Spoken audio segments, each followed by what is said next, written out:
Welcome back to Podiatry Marketing. This is your host, Jim McDaniel with Tyson Franklin. Tyson, episode 19. Can you believe we're here already?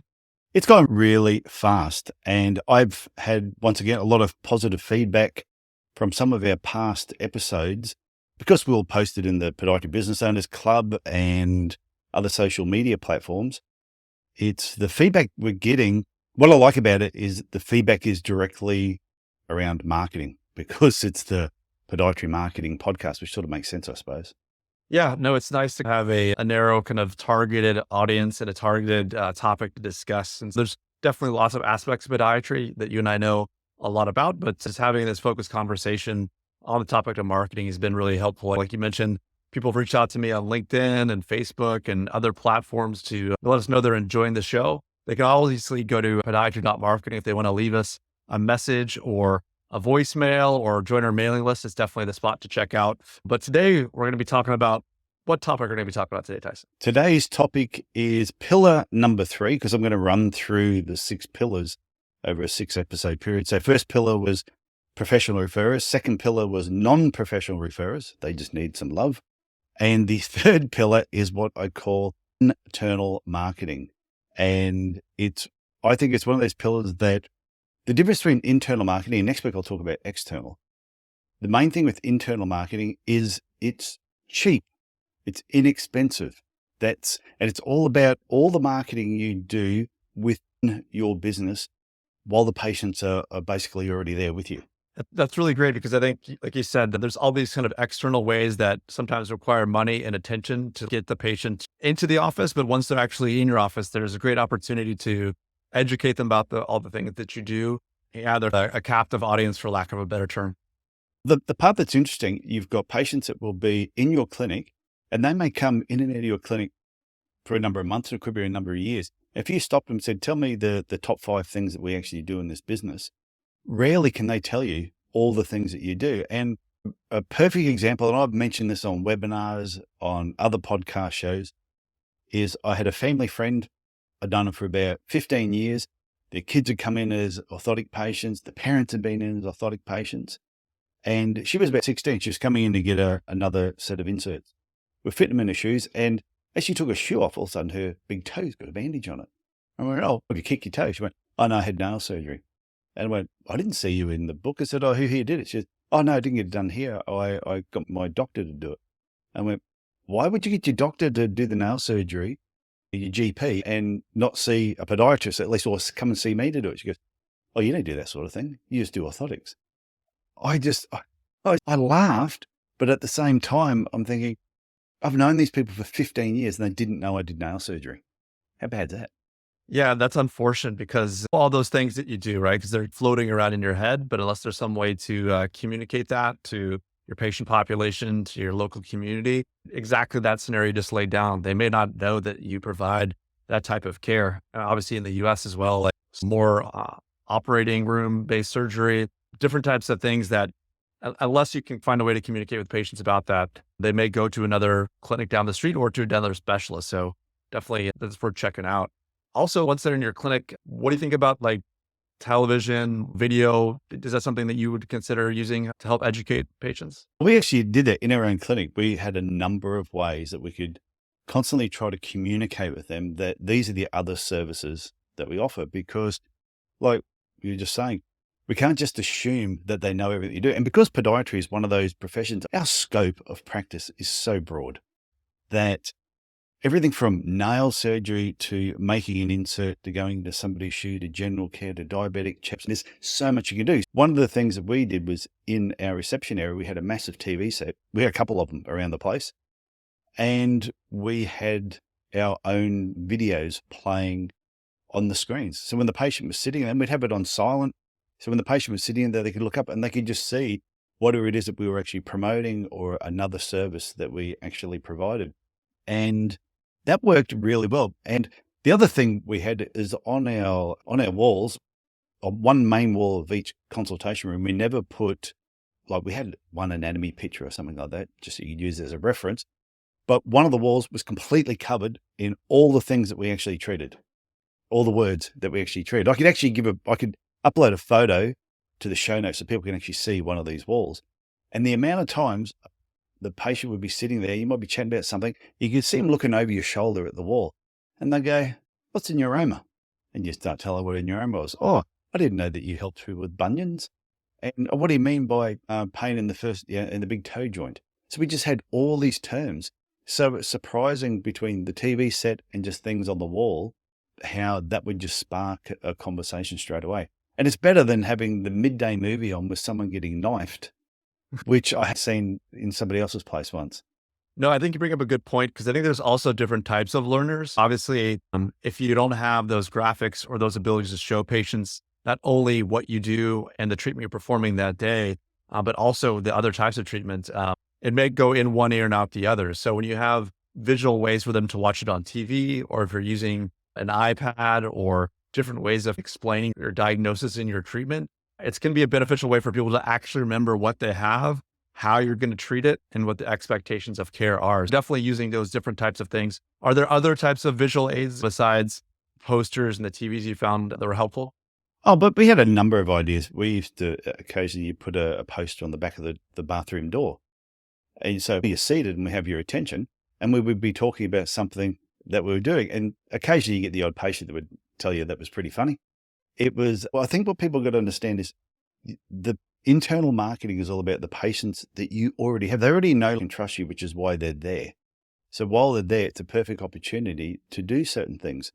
Whereas even if it's not just a visual, even auditory, I've run businesses and you'll be put on hold, or you've got to wait, you've been placed on hold. Next thing you got their local radio station. And there was one time I was ringing a place to find out something, and while they had me on hold, an ad from their opposition came on the radio. I listened to it, got the information I needed, and hung up. Anyway, that's exactly what I was looking for. Or the music that is being played is either really loud or it's Richard Clayderman playing piano music. And you go, "Oh my God." And when you're on hold, it takes a long time. So we used to have on hold messages, and the messages would talk about certain things about our business. It could talk about heel pain, certain problems that we treated. And it was amazing how some patients would make their appointment and at the same time go, "Oh, I didn't realize you guys did that. Could I book my husband in, or could I book my son in to get that checked out?" And we would change the messages on a fairly regular basis. There's so many ways of letting your patients know what you do. That's a really good point. You got to find those different ways to let them know about those services. Otherwise, they're going to go somewhere else. In a previous podcast, we talked a little bit about patient surveys and surveying your patients as far as how would you go about utilizing those again, just to remind some of our listeners about those inpatient or in-office surveys, I would say. Yeah, surveys are an internal marketing pillar. So there's two types of surveys. One, you could survey your patients just on satisfaction. So that's something you send out to them. And this is really about maintaining contact with them as well. But while the patient is actually with you, your receptionist could quite easily ask them a couple of marketing questions. What radio station do you listen to if you advertise on the radio? What's your favorite coffee shop? Do you still read the newspaper? Is there a local magazine that you read? What type of car do you drive? And this is just, it's not that you're prying, they're just conversations that you have. As the business owner, if you're with the patient in the room, it's the sort of information you want to find out about your ideal clients. Is the more you can learn about them, the easier it is to go and find more ideal clients, which is why you want to do this sort of internal marketing and surveys with them. And the information you get back, it's worth the time and effort of doing it. No, that totally makes sense. Since they're there, they definitely want to feel like they are in your target audience. So I'm sure they're happy to share some of those details. You can treat them the way that they're accustomed to it and receive great care. Also, as things as far as mail and different types of flyers or mail to patients, what would you say in that realm makes a lot of sense when you've had those experiences in the past? A couple of other things we would do is we'd never mail or send something to a patient, whether it was a letter, without there being some form of marketing in there as well. And we would do exactly the same thing with our professional referrers. If they were on our database, to me, that's part of your internal marketing as well. We would never send a report without sending some form of marketing material in there as well to let them know of services that we actually did. If you were giving, so at the beginning of the month, we would work out, okay, what's something we want to promote this month? We would print it out on a sheet of paper, say an A4 sheet of paper. In America, I think it's legal size or something, different shape. Anyway, and So people in America go, what's A4 mean? Then if we were printing a receipt for somebody, we have already printed like a promotion on the back of the paper. We'd print the receipt and we'd give it to them. Even if the patient didn't want one, we didn't care. We'd give them a copy of the receipt because on the back, it was something else that we were promoting. So you're giving them a receipt. Why not use your receipt as a marketing tool at the same time? If we were doing an email to a patient, when you're sending that email to a patient, why not change the signature down the bottom or add something to that email that promotes something else they're actually doing? So to me, it's every contact with the patient is an opportunity to internally market something that you want to promote, something that you want to see more of, or an area that you want to move into. Yeah, it definitely is that angle where you're trying to educate them about all the things you do. And it can be so expensive if you're doing external marketing and you're trying to capture people's attention, Oh yeah. especially if they're not primed and ready to listen. There's that kind of switching cost to go from scrolling on Facebook and then all of a sudden they have something that they didn't necessarily expect. But when they're receiving an email from you already, and they're wanting to know either look at the bill or that you've captured that attention already, if you can leverage that into a little bit more education, a little bit more information about the things you do, I can see where that can be extremely beneficial. A lot of our patient letters, our letterheads were never just normally a letterhead. We would go to the printers, we would get our letterheads done, and they would be pre-printed with something that we were promoting. It could have been our free book, What I Have Heel Pain. And this was all printed on the letterhead, and our letter would fit in amongst the promotion that we were actually doing. And once again, surprising, the feedback that you got from the patients that, whenever I get your letters, they're always interesting because there's always something else on there. We would like reactivating patients, going through old patient files and finding incomplete treatment and reactivating those patients, to me, is internal marketing. And if you've been around for a number of years and you've got thousands of patients, you are sitting on a gold mine if you know how to actually tap into incomplete treatment and how to reactivate patients. It's part of that kind of like surprise and delight of people, right? If you can provide something besides just like, hey, like you weren't treated completely, come back to the clinic. Yeah. But I think you've talked about this previously about sometimes either putting a small gift card or even a little like lotto ticket, some way that like to build, I would say like brand affinity, or just that was a fun thing to get. And then you're associated with that kind of surprise and delight. And it's something that they actually need as well. It's like a win-win. So I like that way of approaching things. Oh, especially if you're doing surveys, to thank them with a scratchy that they could win $25,000. Whether they win or not, at least you're thanking them for the time and effort they're putting in to do that survey and send it back to you. But I think it doesn't matter what internal marketing you're doing, whatever it is you're doing, just keep it really consistent. Don't do one thing and then, oh yeah, that went great for a month, and then you stop it. And then 6 months later, let's try something else. Just constantly keep trying ideas, test and measure. If it works, bring it into your repertoire and just make that part of what you do on a regular basis. So we used to have different standard letters, like L1, L2, all the way through to about 8. And if somebody came in for treatment, we would send them a letter thanking them for coming and seeing us as a patient. And I'm thinking, how many times have you been to a motel, dropped $100, $150 for the night or more, $200 for the night, stayed there 3 or 4 nights, come back home? When was the last time you got a letter, like not handwritten, but a paper letter or something that arrived in the mail thanking you for staying at that motel? I've never got one. I might get an email, okay, can you fill in this survey? It'll only take 2 minutes, and then it takes 15 minutes. You get the shits halfway through it and you can it. But never do you get a letter just saying, Tyson, thank you for staying with us. We noticed that, you did this and this. Love your feedback at some stage and love to see you again. Just a thank you to your patients, I think, goes a really long way. And we had a letter that if the patient saw us and had reappointed, we also had different letters if the patient saw us and didn't reappoint. So we used different letters, and we had letters if they were an adult or if they were a child. So we mixed these letters up. All it takes, the reason why a lot of people don't do this is that it takes effort. You've actually got to put some effort in, and you've got to have systems in place to make it work. It takes effort, and but it's that human touch, right? I Yeah. think a lot of times in the digital world, everyone feels time poor, and you feel like, I'm just going to set up this blast and that's going to be good enough. But if it's not personalized, if it doesn't seem authentic, people can really read into that. It's taking a little extra time. People get less and less kind of paper mail every day. I remember back in the day getting mailboxes Oh, full of things, and it would be quite a thing. But now real letters are so few and far between that when you do thank someone in a personal way and take the time and the effort to put in there, I think that people really do appreciate that. yeah. And it's simple, a thank you card. If a patient has referred another patient to you, acknowledge that they've referred the other patient. Whether we used to give away free therapeutic wax foot baths to patients that referred another patient. We wouldn't say to them, hey, if you refer a patient, we'll give you this. It's just if the patient came to us and they said, oh, how'd you find out about us? Oh, it was just word of mouth. And I would pry a little bit more. Oh, you had word of mouth written down. What did you mean by that? Oh, my next door neighbor sees you. Oh, who's your next door neighbor? They'd tell me. I'd look up the file, go, oh yeah, I know Mary. So then we would send Mary a voucher, say, hey, Mary, thank you for referring your friend to come and see us. Here's a wax foot bath as a thank you. It costs us nothing. And we worked out probably 50%, and we put a valid date for 30 days. And 50% of the time they would get used, 50% they wouldn't. But a lot of times when they got used by Mary would then reappoint herself for another appointment or reappoint again, go, that wax foot bath was awesome. I want to get that done another time.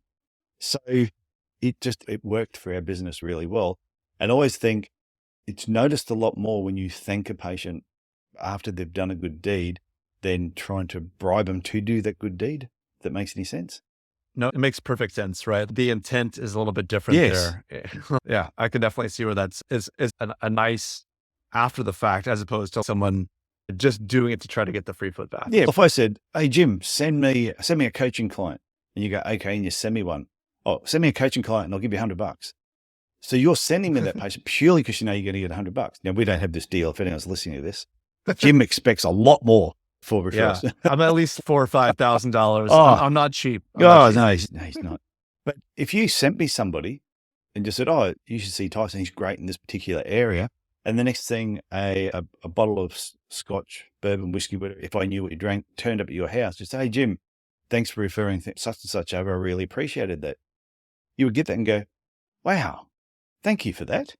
And that, I think, means so much more. And I think with your own patients, set up some form of system that you reward the patients that refer other patients. Yeah, and they'll appreciate I like it. that. That makes sense to me. Yeah, for sure. It's also one of those things where people go out of the way to thank doctors and physios for referring patients. Make sure you're thanking your patients for referring other patients, and mean it when you do it. Perfect. What other forms of digital marketing do you find beneficial for a practice? I think one of the things that it's overlooked, a lot of people will have a Facebook page for their business, ABC Podiatry. I'm always wondering if there is an ABC Podiatry because I use them as my example. You're plugging, they better be paying you, I think. They should be. So I should F Podiatry. And they'll have a Facebook page. Put a sign up in your reception area that says, hey, did you know we're on Facebook?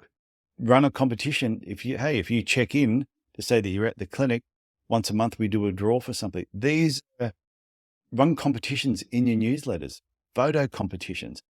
Yeah, sometimes you can post a photograph and say, put a caption on this. Those things used to go really well with our patients. And we've got some really sicko patients, so I found out. That some of the captions you would go, my God, who brought you up?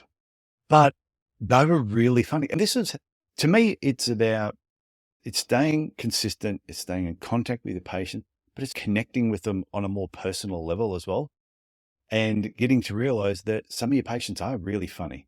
Some have really sick sense of humor. And then you realize too, I attract a certain type of patient, but that's what makes your clinic unique to you and different to the podiatry clinic down the road. That could be the same as everybody else. I think you bring up a really good point though. And I think we talked about this a little bit previously, but that's have some personality on your social media, not necessarily just be like, you're going to be easily ignored if every other post is come see the clinic, make an appointment, click to make an appointment. That stuff is going to just go, they're going to scroll by that in a second. But if you're having fun with it, having some contest, a photo contest, or showing a bit of personality about you and your staff, that just endears you to your patients that you are like them. And if it doesn't attract everybody, that's okay. Yeah. Because we're all a little bit different. So it's important to, as long as you're not being totally offensive and just like way out on left field. But at the same time, I think it can be hugely beneficial to have that personality and show that you are a valuable member of the community. Making that visible both in your clinic and online is a huge opportunity for some internal marketing. No, I think it's huge, especially with Facebook. I could go to probably a lot of Facebook pages and you'll scroll through the feed of that particular business and it'll talk about, hey, look at this foot problem. And yeah, okay. They'll go, hey, look, here's our team having lunch. And it's liked by 7 people. And it happens to be 6 people from the team and the business owner's mother. And these are the feeds that are normally coming through. So look at what you're posting. Look at what every other podiatry clinic is posting and have a look at how many people are not just liking it, but who's interacting with it, who is commenting, and the comments are coming from people that are not patients or don't have the same surname as the business owner. And some of our best posts were things where you might have had a podiatrist with you who loves fishing and caught a massive fish on the weekend. Post that. And that's where you get to see all your fishing patients, or something about golf, or it could be something about hamburgers or smoking meat, just something that isn't what they're seeing on everybody else's pages. And when they start to interact with that, I mentioned before, and probably talk about it again, about micro storytelling. It tells a little bit about you. And I think that ties in really well with how you internally market with your patients. That's really great. I think, yeah, there's a lot of FOMO and people feel like they have to post things, Yeah. not necessarily because they want to. And like you said, when you scroll through specific types of podiatry clinics, you can definitely tell which ones are being outsourced to some person creating their posts for them that have no personality or nothing really more than just something, having some personality and really engaging with some different types of people and different types of messages, and seeing what works for you and the personality and the overall brand of your clinic can be a really helpful thing. So to finish up, I just want to remind people that internal marketing, I think, is one of the most effective forms of marketing to do, and is also the cheapest. And if every one of your patients knew about every service that you offered, and they really understood every service that they could potentially utilize themselves or refer a friend or family member, you would have them lined out the door. just like you said, you have a patient list, you have a patient database, and if you're not using that in a effective, economical way, you've already captured that, or you already have that information, trying to use that to the best of your ability instead of always chasing that next new patient. You already have, if you've been in practice for a while, maybe you're just getting started, it can sometimes feel more exciting to go out and get that new patient and do those things. But when you have either a large amount or just a reasonable amount of consistent patients in your database, and we'll get that probably in some upcoming podcasts, whether it be recall emails or just email marketing in general, is probably one way to cost effectively reactivating and get those people back in your clinic. But don't look past internal marketing. There are huge opportunities there, like you mentioned, Tyson, to really create more appointments for your practice, but also differentiate yourself from others in the market. No, I totally agree. So Jim, what are we going to be talking about next week? Because I'm done on this topic. Next week is going to be a topic that you choose. What is it going to be? Just to whet everyone's appetite a little bit. Yeah, so I think we're going to get them to a little bit of LinkedIn, not necessarily for recruiting a patient, but you being an upstanding member of your community. How do you use LinkedIn in an efficient way to maybe just build the brand of your clinic, to network professionally in your local area? We'll discuss some tips about that next week. Cool. Okay, I look forward to that. So Jim, until next week, au revoir. See, you speak French, don't you? I do. Je parle un petit peu en français. Oh, there you go. That's it from me. I'll talk to you next week. All right, Tyson. Okay, bye. Bye now.